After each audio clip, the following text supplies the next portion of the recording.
Good morning friend. आप कैसे हैं? आपका हमारे सौंदर्य आईएएस कोचिंग में आपका स्वागत है। फ्रेंड, आपकी परीक्षा को ध्यान में रखकर मैंने यह वीडियो शूट किया है और उम्मीद करते हैं कि आपकी पॉइंट ऑफ एग्जामिनेशन 100% आपके लिए हितकर सिद्ध होगा। फ्रेंड, आज के लेक्चर में इसके कल के लेक्चर में हमने कांग्रेस की स्थापना के बारे में डिस्कस किया था। तो जो ऐसे फ्रेंड हैं जो नए हैं या जिन्हें अभी कांग्रेस के बारे में कुछ भी न पता हो, तो फ्रेंड उनसे रिक्वेस्ट ये है कि कम से कम वीडियो को 2 से 3 बार ज़रूर देखेंगे, क्योंकि जिस तरह से उसमें काफ़ी डीप में हमने उसके पृष्ठभूमि को डिस्कस किया है, वो हो सकता है कि एक बार में समझ में ना आए, इसलिए 2 से 3 बार उसको जब रिवाइज़ कर लेंगे तो पूरा कॉन्सेप्ट क्लियर हो जाएगा। और ध्यान रहे फ्रेंड, जब पूरा कॉन्सेप्ट क्लियर होगा तभी आप पूरी तरह से कांग्रेस को और फ्रीडम मूवमेंट को अच्छे से समझ पाएंगे, नहीं तो आप सिर्फ ऑब्जेक्टिव तक सीमित रह जाएंगे। और जब इसको सैद्धांतिक रूप से आपका क्लियर हो जाएगा तो हमेशा के लिए क्लियर हो जाएगा। फ्रेंड, आज के लेक्चर में हम बंगाल विभाजन स्वदेशी आंदोलन को देखेंगे। बंगाल विभाजन स्वदेशी आंदोलन के पीछे की सबसे पहले हम लोग पृष्ठभूमि को देखेंगे कि ऐसी कौन सी पृष्ठभूमि थी, ऐसा क्यों हुआ था, उसके बाद हम आंदोलन पर डिस्कस करेंगे। दोस्तों, 1885 में कांग्रेस की स्थापना हुई थी। हमने प्रीवियस लेक्चर में यह डिस्कस किया था कि उस समय कांग्रेस के प्रत्येक सम्मेलन में जब से कांग्रेस की स्थापना हुई है, जो बुद्धिजीवी वर्ग या जो भारतीय नेता लोग पार्टिसिपेट करते थे, उनका एकमात्र उद्देश्य था भारतीयों को ज़्यादा से ज़्यादा ब्रिटिश सर्विसेज में लाना, यानी भारतीय प्रशासनिक अधिकारी, भारतीय नौकरशाह, भारतीय कार्यपालिका, विधायिका, इस तरह से भारतीयों को पार्टिसिपेट कराना था। तो फ्रेंड, ऐसा जब 85 से ये लोग कांग्रेस के नेता P4 यानी prayer, petition, persuasion and plead, प्रार्थना करके, याचना करके, विनती करके और अंग्रेज़ों के किस पैर पर गिड़गिड़ाते हुए इस तरह से डिमांड करने लगे कि अंग्रेज उनको देने के लिए मजबूर हो गए। और इसका रिजल्ट हमने ये बताया था, कितना ज़्यादा मजबूर हो गए, इस तरह से मांगते थे कि वे देने के लिए इस तरह से मजबूर होने लगे कि हमारे देश के बहुत सारे यंग लोग ICS अधिकारी बनने लगे और जो ड्रेन ऑफ वेल्थ था, यानी जो पैसा बाहर जा रहा था, वो पैसा कहीं ना कहीं रुक गया। और इस तरह से जो स्टार्टिंग पीरियड के जो क्रांतिकारी थे या जो कांग्रेस की आइडियोलॉजी थी, वह सफल होती दिखाई देती है। फ्रेंड, उसका रिजल्ट हुआ था कि ज़्यादातर भारतीय सिविल सर्वेंट बन गए थे, लेकिन 1896 तक चलता रहा यही। तो 1896 के बाद कुछ ब्रिटिशर ने इसका विरोध करना शुरू किया, क्योंकि वे भारतीय, यानी उनका मानना था कि काला और कुत्ता दोनों बराबर हैं, भारतीय और कुत्ता दोनों से वे दूर करते थे। इस तरह के हीन भावना से ग्रसित होकर वे भारतीयों को अधिकारी किसी भी कीमत पर देखना नहीं चाहते थे और किसी न किसी ब्लेम को लगाकर, किसी न किसी दोषारोपण के आधार पर इन प्रशासनिक अधिकारियों को तेज़ी से सस्पेंड करते थे। चूँकि उस समय फ्रेंड, हमारी जो राजधानी थी वो कहाँ थी? कलकत्ता थी। तो ज़्यादातर हमारे जो उच्च अधिकारी होते थे वो कलकत्ता के होते थे फ्रेंड। और बाद में जब उन्हें पद से निकाला गया, तो जब पद से यंग जनरेशन जब पद से निकाल दिया जाएगा तो उनके मन में गुस्सा की भावना व्याप्त होगी, और यही गुस्सा की जो भावना उनके मन में व्याप्त होती है, इस स्वदेशी मूवमेंट की पृष्ठभूमि तैयार करती है फ्रेंड। और इन्होंने कुछ ऐसी नीतियां बनाई कि अंग्रेज़ों के ऊपर मानसिक दबाव बढ़े। और चूँकि बंगाल की जो जनादेश था, वहाँ पर 50% लगभग हिंदू, उतना ही मुस्लिम था, यानी हिंदू मुस्लिम की समान कम्युनिटी थी। ऐसी कंडीशन में फ्रेंड, वहाँ के जो कुछ लोग बुद्धिजीवी लोग अपने माइंड का यूज़ करते थे और साथ में P4 की नीति अपनाते थे, यानी prayer, petition, persuasion and plead. और इस तरह से जब बड़े पैमाने पे करने लगते हैं तो अंग्रेज़ों के ऊपर एक मानसिक दबाव पड़ता है। जैसे फ्रेंड, थोड़ा सा समझने का प्रयास करिए। यहाँ पे जो रिटायरमेंट, जो सस्पेंड अधिकारी हैं, सभी को पता है कि उनके मन में गुस्सा भी होगा क्योंकि यंग हैं। दूसरा, वो अत्यधिक बुद्धिमान भी होंगे क्योंकि ICS क्वालिफाई हैं, और ये बंगाली हैं। दूसरी तरफ पूर्वी बंगाल के लोग मुस्लिम कम्युनिटी के हैं, जो मारने में भी पूरी तरह से तैयार है, यानी 6 इंच गायब करने में उनको कोई किसी तरह की हेजिटेशन नहीं होगा, तो दूसरी तरफ इन्हें बुद्धि लगाने में हेजिटेशन नहीं होगा। तो इन दोनों ने मिलजुल कर अंग्रेजों के ऊपर मानसिक दबाव बनाना शुरू किया दोस्तों। और जब मानसिक दबाव बनाना शुरू किया कि अंग्रेज की वाइफ बच्चा स्कूल तो जाएगा, मार्केट तो जाएगा, लेकिन आएगा नहीं, और इस तरह का जो मेंटली दबाव था, इस मेंटली दबाव के पीछे इसका रिजल्ट ये हुआ कि उस पीरियड में 1905 में लॉर्ड कर्जन यहाँ पर गवर्नर वायसराय बन के आता है दोस्तों। और जब लॉर्ड कर्जन भारतीय वायसराय बन के आता है तो इसी सिचुएशन को नियंत्रित करने के लिए उन्होंने क्या किया, 20 जुलाई 1905 को बंगाल को 2 भागों में विभाजित कर दिया दोस्तों। बंगाल को जब 2 भागों में विभाजित कर दिया और जैसे विभाजित किया तो इसी के विरोध में 16 अक्टूबर 1905 को दोस्तों हमारे देश में स्वदेशी आंदोलन होता दिखाई देता है। दोस्तों एक बात विशेष यहाँ पर ध्यान रखने वाली बात है कि 1905 के पहले जो यहाँ पे हमारे क्रांतिकारी जो एक्टिविटी कर रहे थे उन पर ब्रिटिश पूरी तरह से इंटरफेयर तो कर रहा था, पनिशमेंट तो दे रहा था, लेकिन फिर भी थोड़ी सी राहत इसलिए थी क्योंकि 1885 में हमने बताया था कि दादा भाई नौरोजी की नीति से कांग्रेस कार्य करती है, P4 की नीति से कार्य करती है, जिससे कि ICS सिलेक्शन पाते हैं। तो 1896 में गोपाल किस गोखले व फिरोज शाह मेहता की नीतियां काम करने लगती हैं, इनकी आइडियोलॉजी चलती है दोस्तों। और जब गोपाल किस गोखले और फिरोज शाह मेहता की आइडियोलॉजी चलती है तो क्या ऐसी आइडिया थी इनकी, इसको विशेष जानना है। इन लोगों का ये मानना था, इन लोगों का ये कहना था कि ज़्यादातर भारतीयों को विभिन्न देशों में भेजा जाए, विभिन्न विदेशी कंट्री में भेजा जाए और उस सरकार पर दबाव डालकर ये दबाव डाला जाए, उस सरकार के द्वारा ब्रिटिश संसद पर यह दबाव डाला जाए कि वे ब्रिटिश भारतीयों को किस तरह से हरासमेंट कर रहे हैं। दोस्तों यह जो गोपाल किस गोखले फिरोज शाह मेहता की नीति थी, ये हमारे क्रांतिकारियों के लिए एक सुरक्षा कवच का कार्य करती थी। और उसी बीच में ये सारी सिचुएशन क्रिएट हो रहे थे। हमारे सिविल सर्वेंट, रिटायरमेंट अधिकारी जो थे वो ब्रिटिशर को भगाने का जो इनडायरेक्ट तरीका था उसको अपना रहे थे, और इसी इनडायरेक्ट तरीका को शार्ट आउट करने के लिए हिंदू और मुस्लिम के आधार पर बंगाल को 2 भागों में दोस्तों डिवाइड किया गया था, जिसे हम बंगाल विभाजन कहते हैं। यह डिवीजन 20 जुलाई 1905 को किया गया था दोस्तों, लेकिन तुरंत डिवीजन के बाद स्वदेशी आंदोलन होता नहीं दिखाई देता। क्यों नहीं दिखाई देता दोस्तों? क्योंकि उस पीरियड के जो क्रांतिकारी थे कुछ कूटनीति के साथ आंदोलन करना चाहते थे, सीधे आंदोलन करने का उनका कोई उद्देश्य नहीं था। अतः उन्होंने 16 अक्टूबर 1905 को स्वदेशी आंदोलन का आरंभ माना और इस दिन को उन्होंने काला दिवस के रूप में शो किया, और साथ ही इसका उद्देश्य बनाया कि स्वदेशी एवं बहिष्कार, हम स्वदेशी सामानों को स्वीकार करेंगे, विदेशी सामानों का बहिष्कार करेंगे। और इतना ही नहीं दोस्तों, स्वदेशी बहिष्कार की भावना इतना ज़्यादा प्रबल दिखाई देती है कि इन लोगों ने कुछ ऐसी आइडियोलॉजी ली कि जो बंकिम चंद्र चटर्जी की आनंद मठ है उसे ये लोग अपनी गीता कहते हैं, और कहते हैं कि भारत कोई देश नहीं, भारत मेरी माँ है, और मेरी माँ के साथ जो इस तरह की भावना रखेगा उसके साथ ठीक से जवाब दिया जाएगा। इसी भावना के साथ नेशनलिज्म की भावना तीव्र होती दिखाई देती है। ध्यान रखना दोस्तों कि जब ऐसी आइडियोलॉजी लाती है, और ऐसी आइडियोलॉजी के पीछे 3 प्रमुख नेताओं का योगदान था। नंबर 1 बाल गंगाधर तिलक, नंबर 2 लाला लाजपत राय, नंबर 3 बिपिन चंद्र पाल। दोस्तों ये 3 नेता जो थे ये लाल बाल पाल के नाम से भारतीय इतिहास में उसी कारण से फेमस हो गए, और इनके इस इमोशनली देशभक्ति की भावना लोगों को बड़े पैमाने पर जोड़ने का कार्य करती है दोस्तों।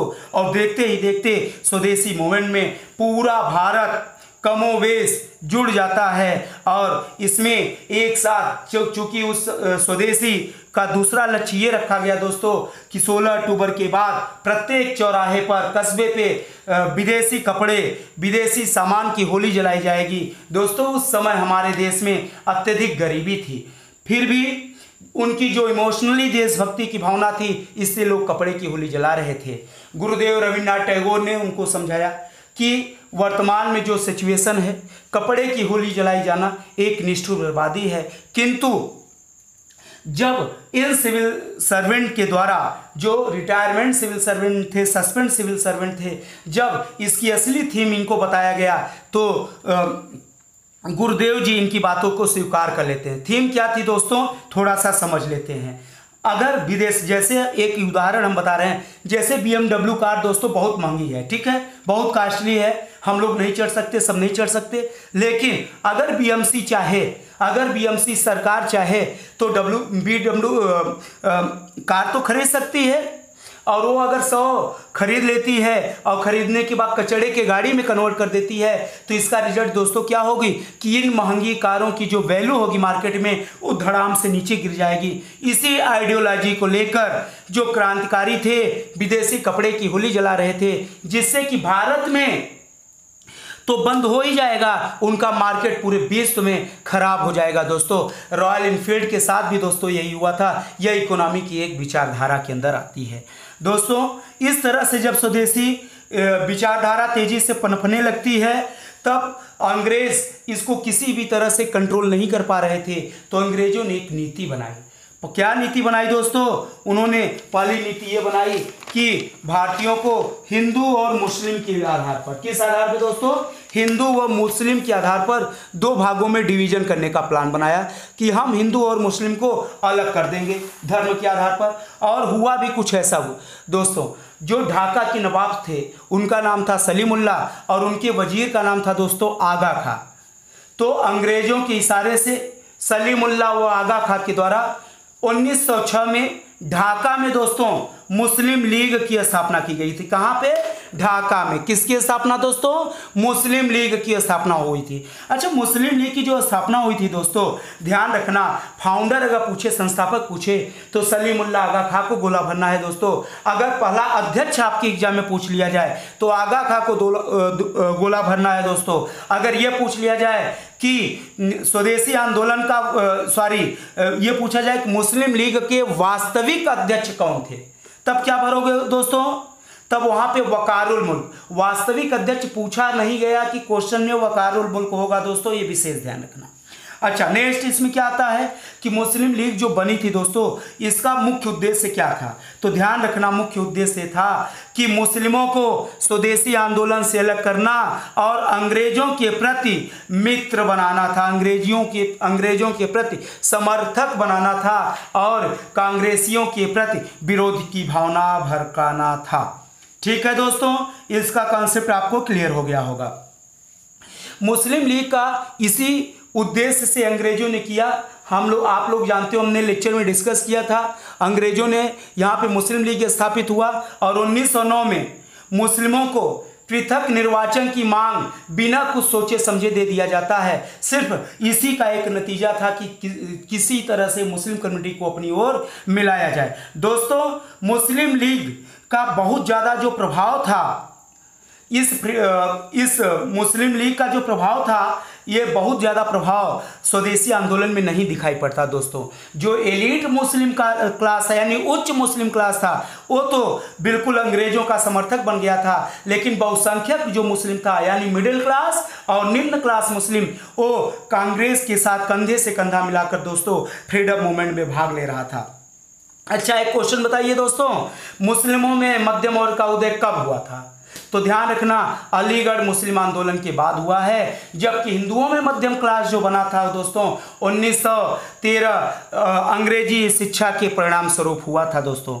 अच्छा, एक चीज़ और हम देखेंगे दोस्तों, जो मुस्लिम लीग चला था, जब मुस्लिम लीग का कोई प्रभाव नहीं हुआ, तब अंग्रेजों ने क्या किया, तब अंग्रेजों ने कांग्रेस के अंदर, चूंकि कांग्रेस के अंदर 2 प्रकार के नेता थे दोस्तों, कुछ ऐसे बुद्धिजीवी थे जो मेंटली अटैक करते थे। मेंटली का मतलब होता है दोस्तों, जो ऐसे हमने P4 बताया था, यानी वे अपनी डिमांड को मानने के लिए, उनका मानना था कि अंग्रेजों को भारत से भगाना है तो लड़ के नहीं हटाना है, बल्कि जो भारत में उनका बेनिफिट होता है, source of income, drain of wealth, जो धन का निर्गमन भारत से हो रहा है, अगर निर्गमन रुक जाए तो वो अपने आप चले जाएंगे।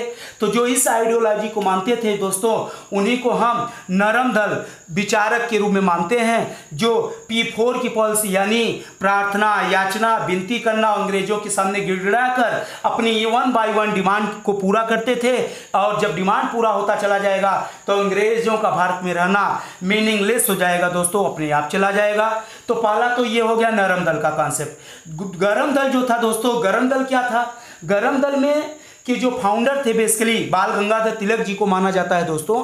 तिलक जी की जो आइडियोलॉजी थी कुछ इस तरह से थी कि भारत को देश नहीं बल्कि भारत को माँ मानते हैं, और इस मदर रूपी जो मदरहुड की जो भावना है दोस्तों, इससे भारत को इस तरह से अट्रैक्ट कर लेते थे कि जिससे कि जो यंग जनरेशन था, जो क्रांतिकारी था, अपनी माँ की रक्षा के लिए अस्त्र शस्त्र उठा लेता था सर। तो इन्हीं अस्त्र शस्त्र को उठाने वालों को ही दोस्तों गरम दल को रिप्रेजेंट किया जाता है। जैसे दोस्तों एक उदाहरण से हम बता सकते हैं कि अगर हमारी माँ और बहन को गाली देता है तो कैसा दुख होता है, कितना गुस्सा आता है मन में। तो सेम इसी तरह से इन क्रांतिकारियों की भावना भी भारत को माँ के प्रति थी, और जिसका ऐसा इफेक्ट दिखाई पड़ता है दोस्तों। चलिए फिर हम देखते हैं दोस्तों कि अब अंग्रेज क्या प्लान करता है। गरम दल और नरम दल को विभाजन करने की बात करता है, और उसने कुछ ऐसी कूटनीति भरना शुरू कर दी जिसका रिजल्ट भी वो हो गया कि गरम और नरम दल का विभाजन की पृष्ठभूमि तैयार हो जाती है दोस्तों। इसी बीच में 1907 कांग्रेस का सूरत अधिवेशन होता है। सूरत अधिवेशन 1907 में क्या हुआ दोस्तों, गरम दल से लाला लाजपत राय चुनाव में पार्टिसिपेट करते हैं, तो दूसरी तरफ नरम दल से रास बिहारी घोष जी आते हैं। और जब दोनों लोग आमने सामने चुनाव में अध्यक्ष पद के लिए खड़े हो जाते हैं तो रिजल्ट ये होता है कि नरम दल के जो उम्मीदवार थे रास बिहारी बोस मेजॉरिटी से चुनाव जीत जाते हैं। और जैसे ये चुनाव जीतते हैं दोस्तों, वहीं उसी समय गरम दल और नरम दल चुनाव जीतने के कारण ही दो भागों में डिवीजन हो जाता है दोस्तों। जैसे ही अध्यक्ष चुनाव को लेकर गरम दल नरम दल दो भाग में विभाजित होता है दोस्तों, इसका विभाजन, इसका सबसे बड़ा प्रभाव क्या पड़ा हमारे फ्रीडम में? सबसे बड़ा प्रभाव ये दिखाई पड़ता है कि जो अभी कांग्रेस जो जनाधार था, यानी लोगों का जो समूह था देशभक्ति के लिए, जो स्वदेशी आंदोलन में पार्टिसिपेट करता था दोस्तों, वो बढ़ जाता है और दो भागों में हो जाता है। और जब दो भागों में हो जाता है दोस्तों, इसी मौके का फायदा उठाता है मुजफ्फरपुर का जज दोस्तों, जिसका नाम था जस्टिस किंग्सफोर्ड, और वह इस आंदोलन का पूरा आरोप लोकमान्य बाल गंगाधर तिलक पर लगाता है, और तिलक जी को 6 वर्ष के लिए दोस्तों मांडले जेल भेज देता है दोस्तों। तिलक जी का जो इमोशनली स्पीच था, इसी से काफ़ी लोग इकट्ठा हो रहे थे। और जब तिलक जी जेल चले जाते हैं तो और उसके बाद ब्रिटिश 1 by 1 वायलेंस, यानी जो एक्सट्रीमिस्ट थे, यानी गरम दल के जो क्रांतिकारी थे, उन पर जब प्रेशर डालना शुरू करता है तो ये क्रांतिकारी छिपने लगते हैं, भागने लगते हैं। उसी में दोस्तों एक महान क्रांतिकारी थे, याद रखना नाम, अरविंद घोष जी। जो अरविंद घोष जी तो सन्यासी बन जाते हैं, और सन्यासी बनकर पांडिचेरी में आश्रम बनाकर दोस्तों रहने लगते हैं दोस्तों। अब देखिए दोस्तों, यहाँ पर जैसे ही तिलक को जेल हो गया, ये सिचुएशन हुई, यहीं पर स्वदेशी आंदोलन ब्रेक हो जाता है दोस्तों। अच्छा, एक क्वेश्चन मन में आता है कि स्वदेशी आंदोलन ब्रेक होने के क्या रीजन थे? तो दोस्तों पहला रीजन देखिए, 2 रीजन दिखाई पड़ते हैं। पहला जो कॉन्सेप्चुअल रीजन ये है दोस्तों कि तिलक जी चले गए तो इमोशनली रूप से लोग जुड़ना बंद हो गए, और इससे भी ये आंदोलन कमजोर हो गया। पहला रीजन ये हो गया। और एक और महत्वपूर्ण रीजन है दोस्तों, देखिए 1905 से 8 तक के पीरियड का अगर हम इंडियन बैकग्राउंड देखें, इकोनॉमिकल सिचुएशन देखें दोस्तों, तो 1905 के पीरियड में भारतीय जो स्थिति थी, इकोनॉमिक स्थिति काफ़ी पुअर थी दोस्तों। और उस पीरियड में बड़ी मुश्किल से व्यक्ति ब्रिटिश कपड़े को खरीद पाता था, स्वदेशी कपड़ा काफ़ी कॉस्टली होता था दोस्तों। ऐसी कंडीशन में जब तक इमोशनली बातें हो रही थी तब तक तो वे आधे कपड़े से तन ढक के या किसी तरह से जीवन व्यतीत करते थे, लेकिन जैसे ही इमोशनली भावना हट जाती है दोस्तों, तो पैसे की मजबूरी व लोगों की गरीबी विदेशी कपड़े खरीदने को मजबूर कर देती है, और स्वदेशी आंदोलन तो ब्रेक हो गया दोस्तों।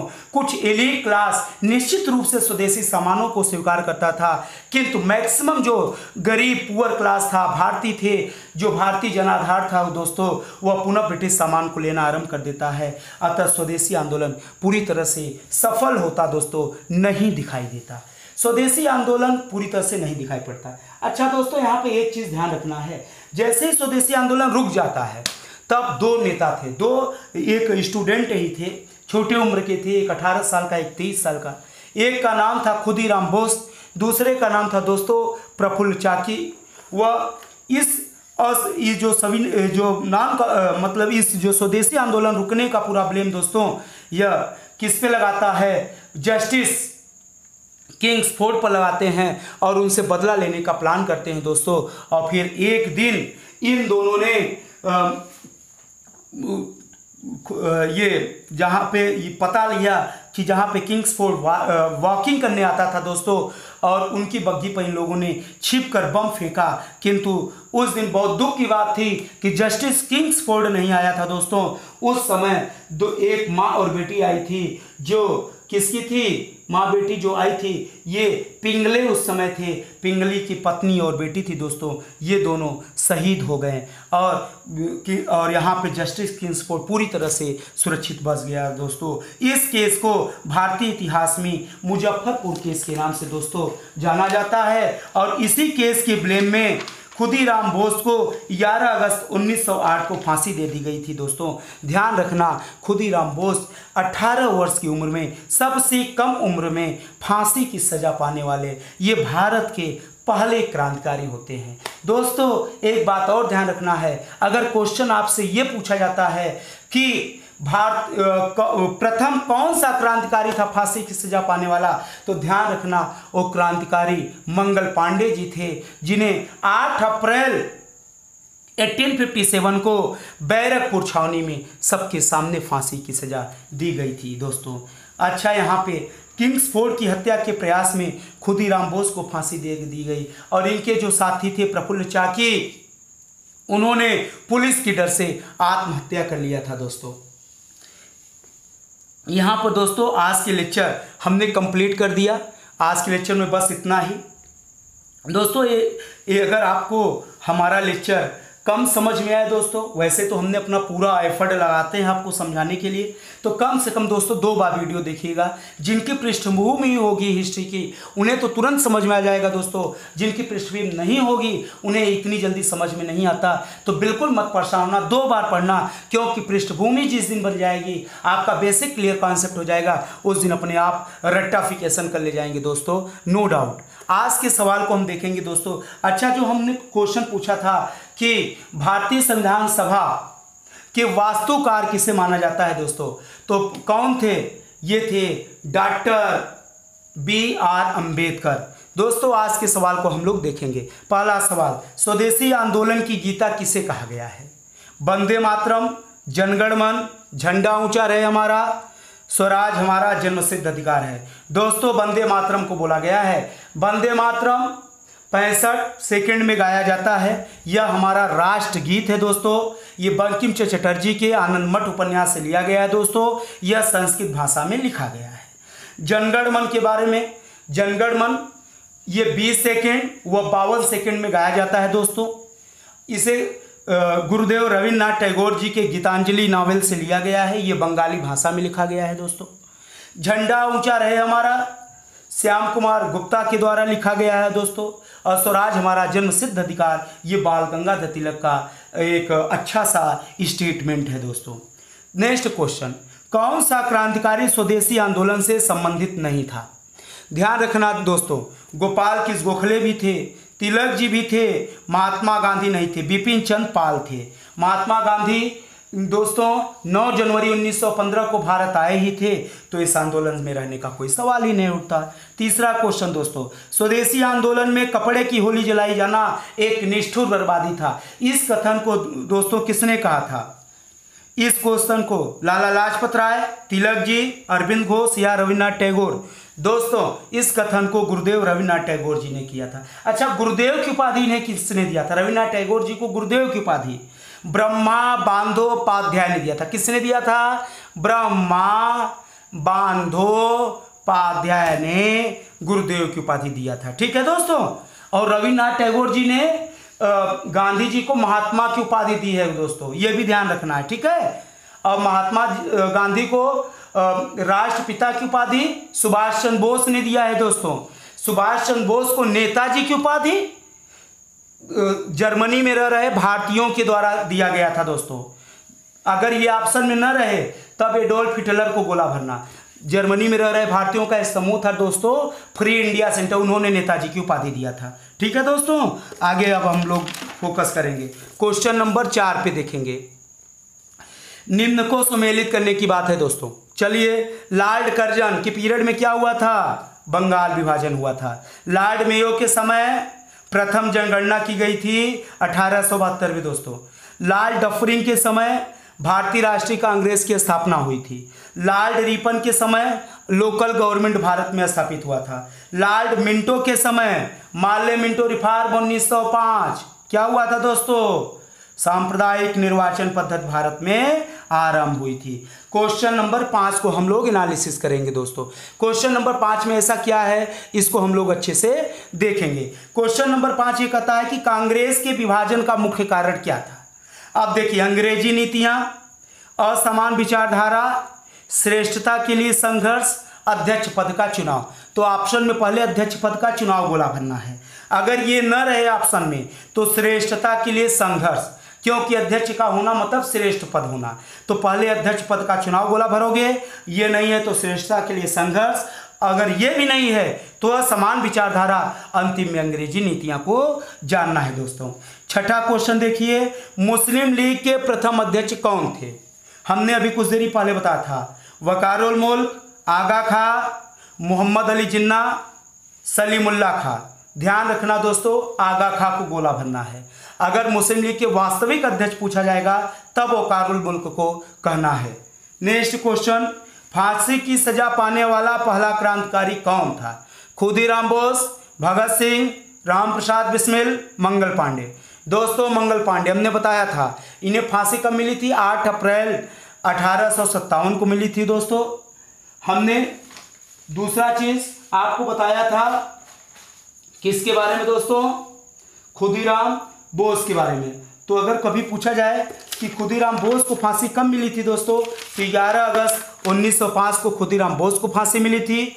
तीसरा है भगत सिंह को हमने ऑप्शन में रखा है, भगत सिंह को 23 मार्च 1931 को मिली थी दोस्तों। इनके बारे में हम आगे डिटेल में एक बार अध्ययन कराएंगे, अभी बाकी है सब पढ़ाना। नेक्स्ट क्वेश्चन, अरविंद घोष अपना आश्रम कहाँ बनाते हैं? तो दोस्तों अरविंद घोष जी अपना आश्रम पांडिचेरी में बनाते हैं। ऑप्शन में वाराणसी, पांडिचेरी, श्रावस्ती, बेलूर है, तो पांडिचेरी में बनाते हैं, ये राइट आंसर है दोस्तों। क्वेश्चन नंबर 9 दोस्तों, निम्न को सुमेलित करिए। सुमेलित में हमने लिखा है पहला, सबसे कम उम्र में फांसी की सजा कौन पाया था? तो हमने बताया है खुदीराम बोस। दूसरा, पुलिस की डर से कौन सा महान क्रांतिकारी आत्महत्या कर लेता है? तो प्रफुल्ल चाकी 23 वर्ष इन्होंने आत्महत्या कर लिया था दोस्तों। सूरत अधिवेशन 1907 के अध्यक्ष कौन बने थे? तो रास बिहारी बोस जी अध्यक्ष बने थे दोस्तों। नेक्स्ट क्वेश्चन है, मुस्लिम लीग के वास्तविक अध्यक्ष कौन हैं? तो वकारुल मुल्क जी हैं दोस्तों, ये याद रखना दोस्तों। 10वां क्वेश्चन, 10वां नंबर क्या है? जस्टिस किंग्सफोर्ड बम केस से संबंधित है, यानी जस्टिस किंग्सफोर्ड बम केस से संबंधित कौन से व्यक्ति हैं? ऑप्शन में है खुदीराम बोस, भगत सिंह, चंद्रशेखर आजाद, प्रफुल्ल चाकी। इसमें राइट आंसर दोस्तों खुदीराम बोस व प्रफुल्ल चाकी हैं। ठीक है दोस्तों, लेकिन ध्यान रखना हमने दोनों ऑप्शन इसलिए बनाया, उसका भी एक साइंटिफिक आपके एग्जाम के अकॉर्डिंग रीजन है दोस्तों। अगर कभी ऐसा क्वेश्चन बन जाए जिसमें 2 ऑप्शन सही हैं और दोनों को गोला नहीं लगाया जा सकता, किसी एक को लगाया जा सकता है, ऐसी कंडीशन में दोस्तों प्रोबेबिलिटी देखी जाती है। पहला ऑप्शन जो सही है उसी को गोला भरेंगे। ए ऑप्शन यहाँ पे सही है, इसलिए ए को पहले भरेंगे, डी को नहीं भरेंगे दोस्तों, क्योंकि डी बाद में आया, पहले ए आया है तो पहले ए पे फोकस करेंगे। ये बात विशेष ध्यान रखना, क्योंकि ऐसे भी कंफ्यूज करने के क्वेश्चन आपके एग्जाम में आते हैं। नेक्स्ट क्वेश्चन दोस्तों, आज का सवाल, आप इस सवाल क्या है दोस्तों? कपड़ों की होली जलाई जाना एक निष्ठुर बर्बादी है, एक स्टेटमेंट को किसने दिया था? ये आपको कमेंट करके दोस्तों बताना है। दोस्तों एक बात आपसे करनी है कि वह हमने आज से आप लोगों के लिए व्हाट्सएप ग्रुप भी तैयार कर दिया है, जिसके द्वारा हम आपको जो सॉफ्ट कॉपी है उसको भी वहाँ पे देते रहेंगे। इनके साथ ही सिविल सेवा के UP PSC, UP MP, Bihar Chhattisgarh जो पीएससी के सर्विसेज से रिलेटेड हैं, रेलवे के हैं, एसएससी से रिलेटेड जो भी क्वेश्चन आते हैं, लेटेस्ट क्वेश्चन जिस तरह से पूछ रहे हैं, हम सभी क्वेश्चन को 1 बाय 1 समय समय पे भी देने का प्रयास करेंगे दोस्तों। इसके साथ हमारा कुछ और भी प्लान है कि आप लोगों के साथ कुछ इस तरह से हम ऐसे कुछ बना के दें जिससे कि हम आपको पूरी तरह से सफल कराने में सक्षम हो दोस्तों। और उम्मीद करते हैं कि आप लोग मेरा सहयोग करोगे, जिससे हम आपको अंतिम लक्ष्य तक पहुंचाने में सफल हों, जो एक टीचर का प्रमुख दायित्व होता है दोस्तों। अगर हमारा वीडियो दोस्तों आपको अच्छा लगता है, आपको समझ में आता है, तो इसे शेयर करें, कमेंट करें, लाइक करें, वह घंटी बजाना न भूलें, जिससे दोस्तों हम जैसे ही वीडियो लोड करें आपको उसका नोटिफिकेशन मिलता रहे। दोस्तों हम जो भी क्वेश्चन पूछते हैं आप लोग उसका कमेंट अवश्य देखें, अवश्य देने का प्रयास करें। आपके कमेंट से हम मेंटली रूप से और मजबूत होते हैं दोस्तों, और अच्छे आपको वीडियो बनाने का प्रयास करते हैं। दोस्तों आप लोग हमारे लेक्चर को कम से कम 2 बार जरूर सुनिएगा दोस्तों। अभी हम बहुत सारे लोग ऐसे भी हैं बच्चे हमारे जो हमारे वीडियो को नहीं सुन रहे हैं, लेकिन उनको ध्यान से सुन लो बच्चों कि ये वीडियो से अगर आप लोग अच्छे से सुन रहे हो तो आपके मन में कोई भी डाउट कभी भी नहीं पड़ेगा। ये मेरा आपसे वादा है दोस्तों। चाहे किसी भी वर्ष का क्वेश्चन पेपर उठा के देख लो, सारा क्वेश्चन सॉल्व होगा दोस्तों। किसी तरह से परेशान होने की कोई ज़रूरत नहीं है। Thank you class. इसी के साथ नेक्स्ट लेक्चर में हम फिर से मिलेंगे। Thank you class.